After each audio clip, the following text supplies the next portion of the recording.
ஒரே நாடு ஒரே தேர்தல் திட்டத்தை மத்திய அரசு கையில் எடுத்திருக்கு. இதை இன்னும் கொஞ்ச நாளில் நாங்கள் நடைமுறைப்படுத்துவோம் அப்படின்ற அளவுக்கு அவங்க பேசிக்கிட்டு இருக்காங்க.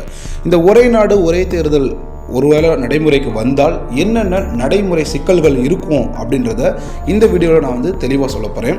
முதல்ல இந்த ஒரே நாடு ஒரே தேர்தல் திட்டத்தில் என்ன பெனிஃபிட் இருக்குது, எதுக்காக இந்த திட்டத்தை நாங்கள் கொண்டு வரோம் அப்படின்னு மத்திய அரசு ஏன் கிளைம் பண்ணுது அப்படின்னு பார்த்தீங்கன்னா, இதனால் தேர்தல்கள் தனித்தனியாக நடந்துச்சுன்னா, சட்டமன்ற தேர்தல் ஒரு டைமும் நாடாளுமன்ற தேர்தல் ஒரு டைமும் இந்த மாதிரி பல மாநிலங்களில் கடந்த 2023 டிசம்பர்லேருந்து 2024 டிசம்பர் வரைக்கும் பார்த்தீங்கன்னா வெறும் தேர்தல்கள் மட்டும்தான் இந்தியாவில் நடந்துட்டு இருந்துச்சு.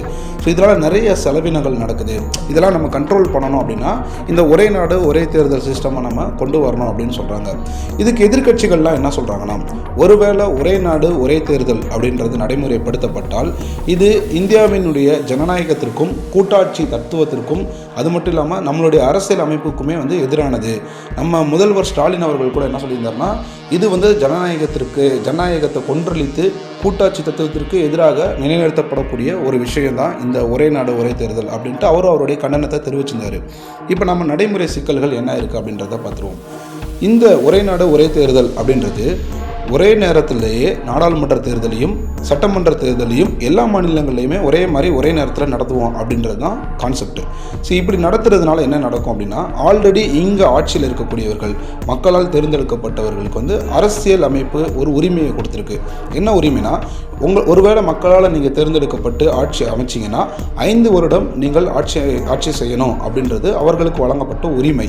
இந்த உரிமையை மீறுற மாதிரி இருக்கும். எப்படி நான் சொல்கிறேன்னா, ஒருவேளை எலெக்ஷன் நடக்க போதுன்னா ஒவ்வொரு ஸ்டேட்லேயுமே அந்த 5 ஆண்டு முறை அப்படின்றது வேறு மாதிரி இருக்குது. ஒரு சில நேரத்தில் சட்டமன்ற தேர்தல் போன மாதம் நடந்திருக்கும், இன்னொன்று அடுத்த மாதம் தான் நடக்கிற மாதிரி இருக்கும். ஒரு சில இடங்களில் 2 வருஷத்துக்கு முன்னாடி நடந்திருக்கும். அப்போ அவர்கள் இந்த 5 வருஷத்தில் எலெக்ஷன் நடக்க போகிறாங்கன்னா, ஒன்று அவங்களோட 5 ஆண்டு பீரியட்லேருந்து முன்னதாகவே தேர்தல் நடத்துகிற மாதிரி இருக்கும், இல்லைனா அந்த 5 ஆண்டு பீரியடை எக்ஸ்டெண்ட் பண்ணிவிட்டு அதுக்கப்புறம் நடத்துகிற மாதிரி இருக்கும். ஸோ இது அரசியலமைப்பு அதுவே மீறுற மாதிரி இருக்குது அப்படின்ட்டு ஃபஸ்ட்டு கிளைம் பண்ணுறாங்க. இதுக்கு பிஜேபி போன்ற இந்த திட்டத்தை ஆதரிக்கக்கூடிய கட்சிகள் என்ன சொல்கிறாங்கன்னா, ஒரு முறை தானா அப்படி மீற போகிறோம், அடுத்து 50-100 ஆண்டுகளுக்கு இது ஒரே சிஸ்டமாக இருக்குமே அப்படின்னு சொல்கிறாங்க. இதில் இன்னொரு சிக்கல் என்ன அப்படின்னு பார்த்தீங்கன்னா, இந்தியாவின் தேர்தல் தலைமை ஆணையரை சூஸ் பண்ணுறது. இந்த தேர்தல் தலைமை ஆணையரை சூஸ் பண்ணுறதுக்கு ஒரு மசோதாவை மத்திய அரசு தாக்கல் பண்ணுது. அந்த மசோதா என்ன சொல்லுது அப்படின்னா, 3 பேர் சேர்ந்து தான் இந்த தலைமை தேர்தல் ஆணையரை சூஸ் பண்ண போகிறாங்க. அந்த 3 பேர் யார் அப்படின்னு பார்த்தீங்கன்னா, ஒன்று பிரதமர், இன்னொன்று பிரதமரால் நியமிக்கப்படும் அமைச்சர், 3வது எதிர்க்கட்சி தலைவர். இதில் சட்ட சிக்கல் என்ன அப்படின்னா, இந்த 3 பேரில் 2 பேர் யாரை சூஸ் பண்ணுறாங்களோ, மெஜாரிட்டி யாரை சூஸ் பண்ணுறாங்களோ அவங்க தான் தலைமை தேர்தல் ஆணையராக இருப்பார். ஸோ அப்படி பார்த்தீங்கன்னா ஆளுங்கட்சிக்கு சாதகமான ஒரு தலைமை தேர்தல் ஆணையரை தான் சூஸ் பண்ணுவாங்க. அவர் ஒருவேளை அப்படி சூஸ் பண்ணப்பட்டால் அவர் அந்த குறிப்பிட்ட கட்சிக்கு மட்டும் ஆதரவாக செயல்படுவதற்கு வாய்ப்புகள் இருக்குது அப்படின்னு எதிர்க்கட்சிகள் குற்றம் சாட்டுறாங்க. இந்த மசோதா இப்போ அது மேலே வழக்கு போட்டிருக்காங்க. அது உச்சநீதிமன்றத்தில் நிலுவையில் தான் இருக்குது. இது ஒரு கிளைமு.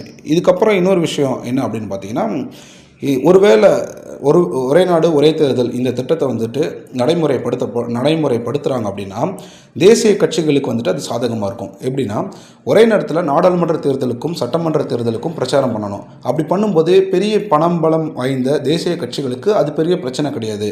ஸோ அவங்களால ஈஸியாக செலவு பண்ண முடியும். ஆனால் மாநில கட்சிகளுக்கு அப்படி இருக்காது. மாநில கட்சிகளுக்கு ரொம்ப செலவாகும் அப்படின்ட்டு இவங்க கிளைம் பண்ணாங்க. இதுக்குமே அவங்கக்கிட்டேருந்து வரக்கூடிய ரிப்ளை என்ன அப்படின்னு பார்த்தீங்கன்னா, எப்படிப்பா அது ரெண்டு செலவாகும், நீங்கள் எப்படினாலும் நாடாளுமன்ற தேர்தலுக்கு செலவு பண்ண தான் போகிறீங்க, சட்டமன்ற தேர்தலுக்கு செலவு பண்ண தான் போகிறீங்க, அது ஒரே நேரத்தில் பண்ணுறதுல உங்களுக்கு என்ன சிக்கல் அப்படின்ற மாதிரி அவங்களும் கேட்குறாங்க. ஒட்டுமொத்தமாக இதில் இருக்கக்கூடிய நடைமுறை சிக்கல்களில் மெயினாக பார்க்க வேண்டிய ஒரு விஷயம் என்ன அப்படின்னு பார்த்தீங்கன்னா, மக்களுக்கு இதனால் என்ன பிரச்சனை. ஸோ நம்மளை மாதிரி மக்களுக்கு ஒரு பெரிய ப்ளஸ் என்ன அப்படின்னா, சட்டமன்ற தேர்தலில் நம்ம ஒருத்தவங்கள ஓட்டு போட்டு ஜெயிக்க வைப்போம். அவங்க ஆட்சியில் போய் உட்காந்துருவாங்க. உட்காந்ததுக்கப்புறம் அவர்கள் கொடுத்த வாக்குறுதி அவங்க நிறைவேற்றலை, இல்லாட்டி அவங்களுடைய ஆட்சி நமக்கு பிடிக்கல அப்படின்னா நாடாளுமன்ற தேர்தலில் அவங்களுடைய வேட்பாளர்கள் யாரையுமே நம்ம ஆதரிக்க மாட்டோம், நம்மளுடைய எதிர்ப்பை தெரிவிக்கலாம் அந்த நாடாளுமன்ற தேர்தலில். இப்போ அந்த 2 எலெக்ஷனும் ஒரே நேரத்தில் நடந்துச்சு அப்படின்னா நம்ம ஓட்டை போட்டுட்டு அடுத்த 5 வருஷத்துக்கு நம்ம வெயிட் பண்ணி தான் ஆகணும் அப்படின்ற ஒரு கட்டாயத்துக்கு நம்ம தள்ளப்படுவோம். ஸோ ஒரே நாடு ஒரே தேர்தல் அப்படின்ற திட்டத்தில் இருக்கக்கூடிய நடைமுறை சிக்கல்கள் என்ன அப்படின்றத நான் தெளிவாக உங்கள்கிட்ட சொல்லியிருக்கேன்னு நினைக்கிறேன். இதில் உங்களுக்கு ஏதாவது கருத்து முரண்கள் இருந்தாவோ அல்லது நான் ஏதாச்சும் சில பாயிண்ட்ஸை சொல்ல தவறி இருந்தாவோ அதை நீங்கள் மறக்காமல் கமெண்ட்டில் சொல்லுங்கள். நன்றி.